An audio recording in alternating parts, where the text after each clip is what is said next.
اللہ تعالی والصلاة والسلام علی رسول اللہ اما بعد۔ صاحبان ذی وقار، چند دن قبل شیخ الحدیث و تفسیر استاذ العلماء یادگار اسلاف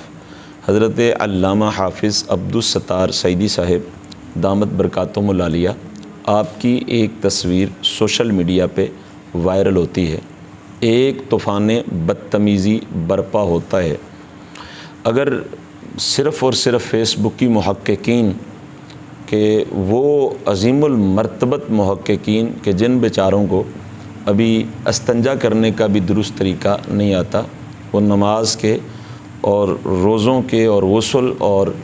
وضو کے بنیادی مسائل بھی نہیں جانتے، اگر انہی تک یہ بات ہوتی تو شاید میں آپ سے محو گفتگو نہ ہوتا۔ مگر میں نے آج دیکھا کہ قبلہ سعیدی صاحب دامت برکاتہم العالیہ نے جو 2 دن قبل وضاحت بیان فرمائی، اس کے حوالے سے کچھ پڑھے لکھے اور بڑے بڑے اداروں کے فضلاء، ان میں سے کوئی ایک لکھ رہا تھا جی ہمیں یہ سعیدی صاحب کی وضاحت قبول نہیں ہے۔ دوسرے صاحب لکھ رہے تھے کہ سعیدی صاحب نے جو وضاحت کی ہے وہ گول مول ہے، لہذا ایسی وضاحت کریں کہ جو سب کو سمجھ آئے۔ حالانکہ جو قبلہ سعیدی صاحب دامت برکاتہم العالیہ نے وضاحت فرمائی ہے اس میں کسی قسم کا کوئی اشکال باقی نہیں رہا۔ اس کے باوجود بھی جو دل کی قدورت ہے، جو بغض ہے، وہ اس قدر سر چڑھ کر بول رہا ہے کہ ایک وہ شخص کہ جس کی نہ کوئی دین کی خدمات ہیں، نہ اسے کوئی دین سے شغف ہے، نہ اسے اللہ تبارک و تعالیٰ نے کوئی نام دیا، نہ مقام دیا، وہ ایک ایسی ہستی کہ بلا شبہ لاکھوں علماء جس عظیم المرتبت ہستی کے شاگرد ہیں، جو سن 1976 سے لے کر سن 2022 تک مسلسل درس و تدریس میں مصروف عمل ہیں، لاکھوں علماء اس مرد کلندر نے امت مسلمہ کو عطا کیے۔ انہی علماء سے ایک نام امیر المجاہدین پیکر غیرت و حمیت حضرت علامہ حافظ خادم حسین رضوی قدس سرہ العزیز ہیں کہ وہ بھی انہی علامہ عبدالستار سعیدی صاحب دامت برکاتہم العالیہ کے شاگردوں میں سے ہیں۔ تو وہ لوگ جن کی نہ خدمات دینیاں ہیں، نہ ان کا کوئی نام، نہ ان کو کوئی کام، وہ ایسے عظیم المرتبت ہستی کے خلاف زہر اگل رہے ہیں، یہ سمجھ سے بالاتر ہے۔ ابتدائی دنوں میں جب یہ شورش کا آغاز ہوا تو میں نے کچھ احباب سے ٹیلی فونک رابطہ کیا جن سے میری کبھی کبھار وابستگی تھی، وہ درس و بیان کے لیے کبھی مجھے مدعو کیا کرتے تھے یا کیا کرتے ہیں۔ تو میں نے ان لوگوں میں سے جب 3 لوگوں سے بات کی تو تینوں کا جواب ایک ہی تھا کہ جی یہ اس بات کی سزا ہے کہ فلاں وقت میں ہمارے قائد محترم پہ مشکل وقت آیا تھا، انہوں نے ایک مسئلہ بیان کر دیا تھا تو سعیدی صاحب خاموش کیوں رہے، سعیدی صاحب نے ان کی حمایت کا اعلان کیوں نہیں کیا، لہٰذا جی اسی وجہ سے انہوں نے ہمارے قائد محترم کی حمایت کا اعلان نہیں کیا تھا کہ جو تصویر سے ظاہر ہے۔ جبکہ میں نے انہیں یہ کہا بھی کہ آپ کم از کم قبلہ سعیدی صاحب دامت برکاتہم العالیہ حیات ہیں بفضل ہی تعالیٰ، ان سے رابطہ کر کے پوچھ تو لیں کہ وہ اس کی وضاحت میں کیا ارشاد فرماتے ہیں، تو اس کے لیے وہ تیار نہ ہوئے۔ صاحبان ذی وقار، میں یہ کہنا چاہتا ہوں کہ ذات رسالت مآب صلی اللہ تعالیٰ علیہ وسلم وہ واحد ذات ہے جو مرکز ایمان ہے، جو مدار ایمان ہے۔ ذات رسالت مآب صلی اللہ تعالیٰ علیہ وسلم کے بعد آج کی دنیا میں کوئی پیر، کوئی قائد، کوئی تنظیم مرکز ایمان نہیں ہے، اور ہمیں جب ذات رسالت مآب صلی اللہ تعالیٰ علیہ وسلم سے نسبت ہے، جب ہم جانتے ہیں کہ مرکز ایمان، مرکز محبت ذات رسالت مآب صلی اللہ تعالیٰ علیہ وسلم ہے، تو پھر ہمیں کسی کی توہین اور تعظیم کے لیے بھی ذات رسالت مآب صلی اللہ تعالیٰ علیہ وسلم سے اس کا رشتہ کیا ہے، اس کو دیکھنا چاہیے۔ جو حضور جانے جانا صلی اللہ تعالیٰ علیہ وسلم کا سچا خادم ہے، غلام ہے، تو وہ ہمارا امام ہے، اور جس کی نسبت رسول کریم رؤوف الرحیم صلی اللہ تعالیٰ علیہ وسلم سے درست نہیں ہے تو وہ ہمارا کچھ بھی نہیں لگتا۔ قبلہ سعیدی صاحب دامت برکاتہم العالیہ، میں عرض کر چکا کہ لاکھوں علماء کے استاذ ہیں، اور امیر المجاہدین قدس سرہ العزیز کے بھی استاذ ہیں، درجن سے زائد کتابوں کے مصنف ہیں، اور صاحبان ذی وقار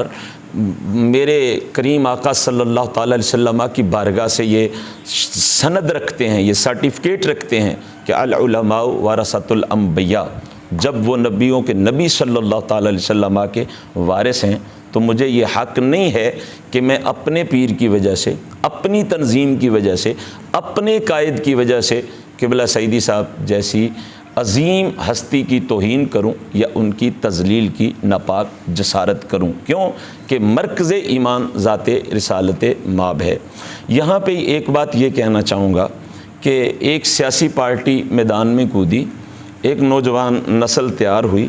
انہوں نے یہ اودم مچایا، ایک فکری دہشت گردی کا سیاست میں انہوں نے بازار گرم کیا۔ جو بھی ان کے قائد سے وابستہ ہے وہ وقت کا ہیرو ہے، اور جو بھی ان کے قائد کی تائید نہیں کرتا وہ ملک دشمن ہے، وہ غدار ہے، وہ منافق ہے۔ اور بدقسمتی سے یہی بیماری ہم اہل سنت و جماعت میں در آئی ہے کہ اگر میرے قائد، میرے پیر، میری تنظیم کے ساتھ کوئی محبت کرنے والا ہے تو میں اسے اپنی آنکھوں پہ بٹھا رہا ہوں، اور اگر کوئی میرے قائد، میری تنظیم یا میرے پیر سے اختلاف رکھتا ہے، اگرچہ وہ علمی اختلاف ہی ہو، تو میرے ہاں وہ منافق ہے، میرے ہاں وہ دین کا غدار ہے۔ صاحبان ذی وقار یہ روش سراسر غلط ہے، اور اس روش کی قطعی طور پہ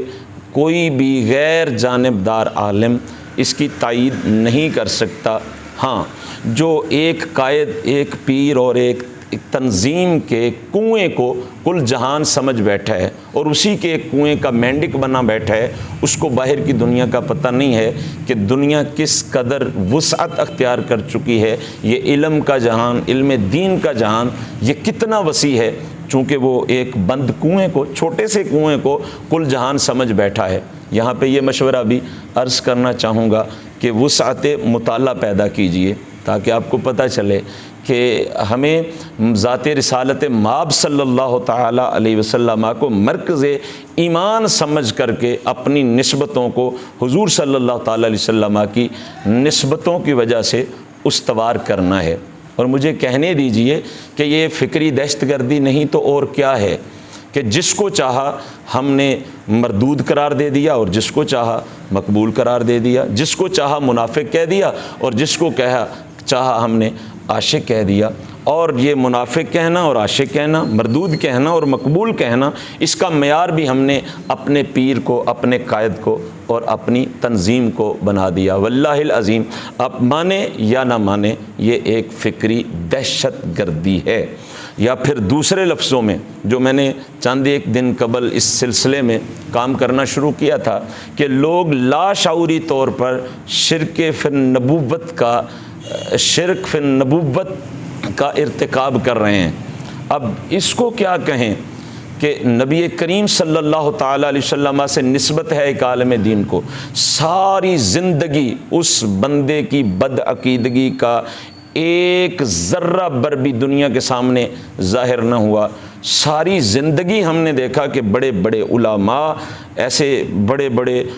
فقہاء جو ہیں اس عظیم ہستی کے سامنے ادب سے بیٹھے ہوئے نظر آتے ہیں۔ ہم نے صرف آنے واحد میں صرف اس لیے کہ میرے پیر سے، میرے قائد سے، میری تنظیم سے اختلاف ہے، ہم نے ان کی توہین کا بازار گرم کر دیا۔ ہم نے چاہا کہ ان کی تذلیل عام ہو، تو یہ شرک فی النبوت نہیں تو کیا ہے؟ اگرچہ یہ لاشعوری طور پہ ہے، شعور نہیں ہے ان لوگوں کو جو ایسا کام کرتے ہیں۔ کیوں؟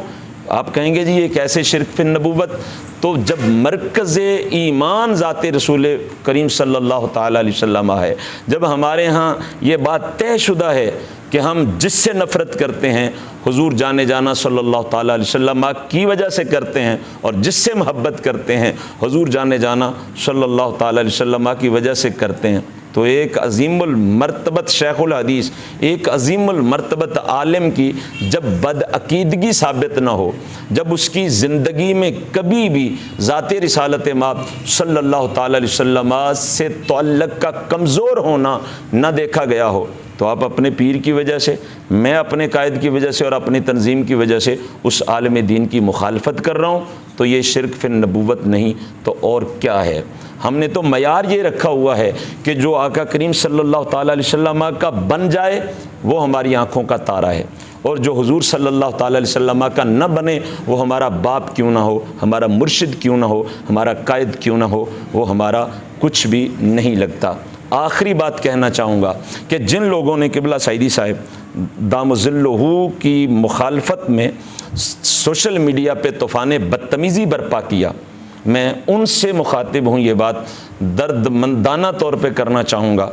اور ایک التماس کرنا چاہوں گا۔ مجھے آپ کا بھلا عزیز ہے، مجھے یہ عزیز ہے کہ آپ سمجھیں کہ ہمیں کس کی مخالفت کرنی ہے، کس کی تذلیل کرنی ہے اور کس سے اختلاف کرنا ہے۔ آپ اعلی حضرت امام اہل سنت سیدی احمد رضا خان رحمۃ اللہ تعالی علیہ کی تعلیمات کے علم بردار ہیں اپنے تائیں،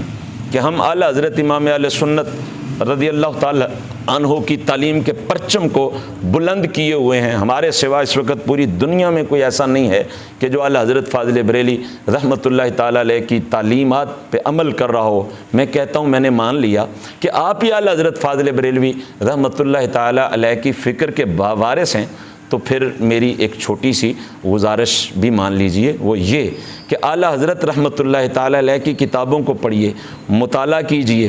آپ کی کتب کو کھنگالیے اور اس مسئلے کو تلاش کیجئے کہ کس عالم دین کی کب مخالفت ہو سکتی ہے۔ ایک صحیح العقیدہ، سنی العقیدہ عالم دین کی تذلیل آپ کب کر سکتے ہیں، اس کی توہین آپ کب کر سکتے ہیں، اور اس کو برسر عام کب رسوا کر سکتے ہیں، یہ پڑھیے۔ چاہے جائے کہ اگر ایک اختلافی مسئلہ تھا، آپ کو اشکال ہوا، آپ نے قبلہ سعیدی صاحب سے اس کی وضاحت بھی لینا گوارہ نہ کی، تو اس کے باوجود آپ نے طوفان بدتمیزی جب برپا کر دیا، تو پھر میں یہ کہنے میں حق بجانب ہوں کہ آپ نے اعلیٰ حضرت فاضل بریلی رحمۃ اللہ تعالی علیہ کی تعلیمات کو یا تو پڑھا نہیں،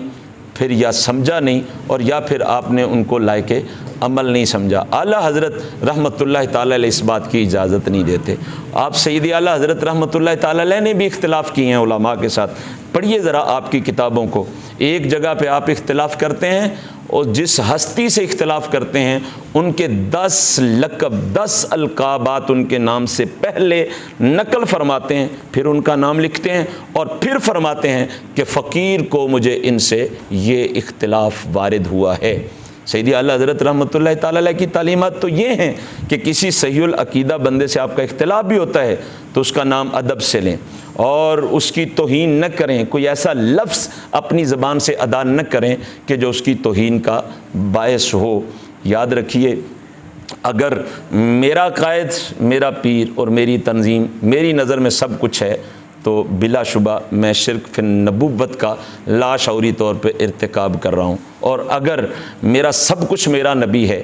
میرا مرکز ایمان بھی میرا نبی ہے اور میری محبتوں کا مرکز بھی میرا نبی ہے صلی اللہ تعالیٰ علیہ وسلم، تو پھر مجھے یقین کر لینا چاہیے کہ الحمدللہ میں نہ شرک فی النبوت کا ارتکاب کر رہا ہوں اور نہ کوئی اور جرم کر رہا ہوں۔ یہی اہل حق کا ہمیشہ سے شعار رہا ہے کہ انہوں نے ذات رسول کریم صلی اللہ تعالیٰ علیہ وسلم کو مرکز ایمان سمجھا ہے۔ دست بستہ عرض ہے، اس فکری دہشت گردی سے اپنے تعلق کو توڑ لیجئے۔ علماء کی پگڑیاں اچھالنا یہ اچھی بات نہیں ہے۔ اپنے قائد، اپنی تنظیم اور اپنے پیر کی وجہ سے علماء کی توہین کرنا ہرگز اس بات کی اجازت نہیں ہے۔ وما علینا الا البلاغ المبین۔